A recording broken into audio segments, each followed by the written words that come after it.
What's up YouTube, it's Mike aka Plastic Life, and today I'm going to be taking a look at the Mythic Legions Valiant Knight. LegionsCon 2023 wrapped up this past weekend, and people who attended were given the opportunity to purchase this new Valiant Knight for $40 US. I didn't attend LegionsCon, but you know the toy fam had to send the DM basically telling me that I need this figure and it's going to get me back into Mythic Legions, so let's take it off the stand and let's see if it will. Alright, it's been a while since I've purchased a Mythic Legions figure. I'm not too invested in the line, and I don't know much about the lore at all, but I do love video games such as Diablo and Dark Souls, and figures from this line just remind me so much about those video games. Four Horsemen does a really good job making it look like there is somebody underneath this armor. They did really good with the proportions. A lot of companies tend to mess that up. They make the figure either too slim or the proportions are all over the place. The figure has really nice detail on it. I like how the armor has multiple layers to it, and there's a lot of sculpted in detail, sculpted in chainmail in the elbows. There's a lot of nice rivets there, gold accents throughout the armor. You have this chainmail piece for the crotch area. The boots came out really nice. You can see the straps there that help the boots connect. They're sculpted in as well. We have a nice belt. The waist armor has nice sculpted belts in as well. And the figure came out really good, and I'm really happy. Aesthetically, it looks really good. There's a lot of accessories, so let's get those out of the way. The Valiant Knight comes with these pauldrons. They just port right into the back. We have our Knight Sword, and it actually comes out of the sheath, which is really good. We also have a little tab that helps us put the scarab onto the belt.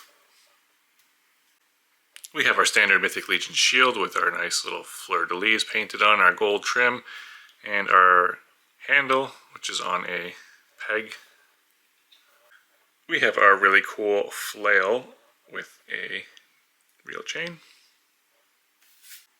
You don't have to go out and purchase the alternate hand packs because we do get alternate hands. We have some open palm hands here. We have some semi-open hands here with a, looks like a trigger finger. We have another pair of gripping hands. And we actually have some closed fists.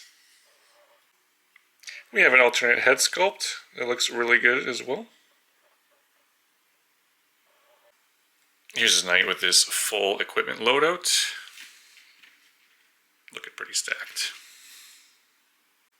This is a really cool inclusion. They give you an extra neck peg which is capable of fitting the previous Mythic Legion head sculpts. Look how far along we've come with this line. Man, really cool. Alright, so what had me sold on this figure was the articulation. So taking a look at the articulation, the head can look up quite a bit. It can look down a lot as well. You can turn left, right, and because it's on a ball peg, you can turn side to side. With our pauldrons on, our shoulders can move up about that much, and they can move up about that much. The elbows bend much better than older Mythic Legions.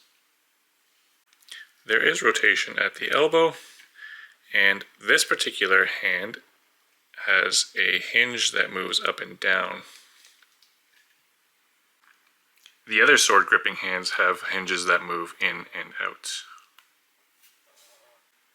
Really good ab articulation, so he can bend forward quite a bit and bend back quite a bit as well. Rotation and side to side movement all there. Leg articulation is supposedly better than previous Legions figures. It can kick up really high and the knee bends work quite well. There is a thigh cut. There is also rotation at the boot. You have your standard Mythic Legions ankle rocker and side to side motion. Man, the Valiant Knight can get down. Look at that. It can take a knee, no problem. Previous Mythic Legions figures, absolutely no chance. Holy smokes, the Valiant Knight can two-hand its weapon, which is one of the issues that the previous Mythic Legions had. Older Mythic Legions just could not get their hands close enough together to two-hand their weapons. Did I say this guy can get low? Damn, look at that. For size comparisons, here he is next to Mythic Legion's Sir Owain, and the Valiant Knight is bigger. Mythic Legions Barbarian Builder 1.0.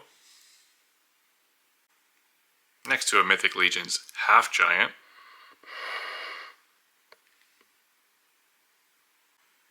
Next to Mythic Legions Tibius.